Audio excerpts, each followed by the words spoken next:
Greetings, friends and colleagues. Christian asked me to talk about ONGI's cooperation with BGAEU. In terms of the nature of the cooperation, how the cooperation came about, and to give a status update. First, a word about myself. My name is Dr. Kavemui Murangi. I'm the director and co-founder of the USA-based Ovaherero, Banderu and Nama Genocides Institute, ONGI. My great-great-grandfather and great-great-grandmother were killed in 1904 during the genocide. He was killed in battle at Ohamakari. She, like many others, were pushed into the desert where she died. Their daughters survived, but did not escape the horrors and were ultimately enslaved and raped by German men. And thus my grandmothers came to be.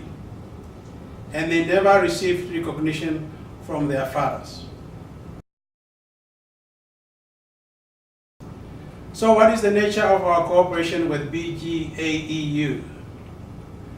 In January of this year, 2017, we agreed to conduct provenance research on Namibian human remains so that they can be repatriated.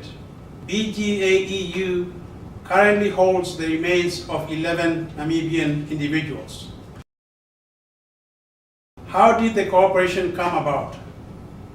In October of 2015, a group of us from the USA, along with Berlin Post-Colonial, staged a protest at BGAEU's headquarters after they refused to meet us or give us access to Namibian remains in their possession. They insisted that we could not view the remains unless we could demonstrate a scientific purpose or personal connection with the deceased. Incidentally, while protesting at BGAEU headquarters, we met one of their staff members who, after some discussion, and to his credit, invited us to his office for coffee and discussion. That turned out to be a fruitful discussion as they agreed to let us view the remains.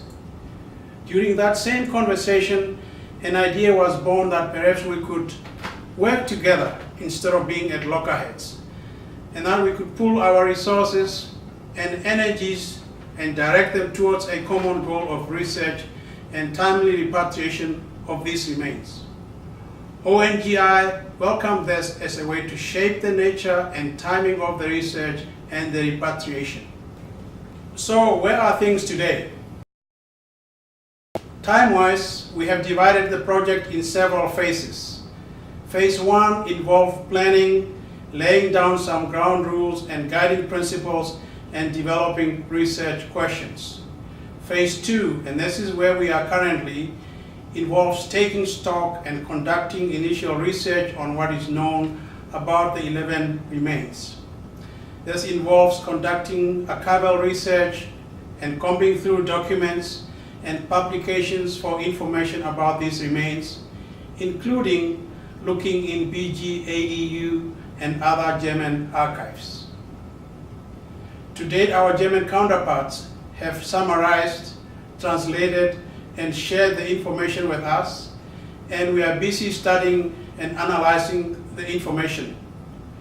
The other component of phase 2 is having an anthropologist examine the remains, and again our German colleagues are doing this work and expect to complete the examination by the end of this year.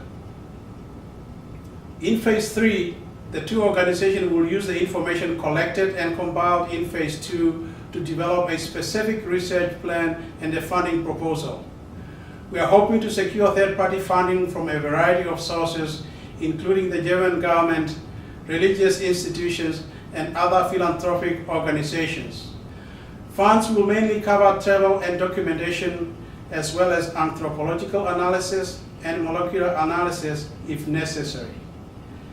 The final phase will be a dignified repatriation so that these individuals can be reunited with their ancestors and can rest in peace. We expect to complete all the work in about 18 to 24 months after securing funding. Obviously, there are many challenges with a project of this nature. For example, there are cultural differences, differing interests, and conflicting perceptions of ownership and responsibilities. While we are working to overcome some of these, the greatest challenge remains the lack of funding, which means lack of resources and dedicated time to complete the research and the documentation. I'm really hoping that the German government will step up and help fund this project. Before I close, I want to say a few things regarding our recent experience working with the American Museum of Natural History in New York City. Thanks to Christian's persistence, the ONGI helped to uncover the remains of 8 Namibian individuals at the American Museum of Natural History. The museum was forthright and accommodating and very quickly scheduled for us to view the remains.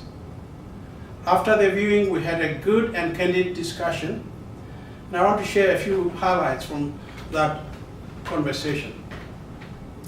First, the museum was receptive to our request that the Namibians be separated from the rest of their 5,000 or so collections and be placed in a suitable and respectful environment until they can be reunited with their ancestors and rightful descendants. Second, they assured us that no research has been done on these remains and that none will be conducted without the explicit approval and direction of the affected communities. Furthermore, such research would be for the sole purpose of returning the remains to the Namibian people. Third, to manage and direct such provenance research, we proposed a technical committee of stakeholders that would include the affected communities and the Namibian government. In other words, we will not just be idle bystanders while the museum decides how and when to conduct the research. We are tired of having things done to us and decisions made about us, without our voices and consent. Finally, to honor these 8 individuals, the museum will support the creation of exhibits on the Ovaherero and Nama genocides. This is a positive step, and we hope that other institutions in Germany that either have or had Namibian remains will find a way to honor these individuals. Similarly, it is high time that the German and Namibian governments do the right thing and make sure that Namibian remains are returned quickly, including the 50 Namibians at Charité who have been waiting for repatriation since 2014. Thank you and have a great day.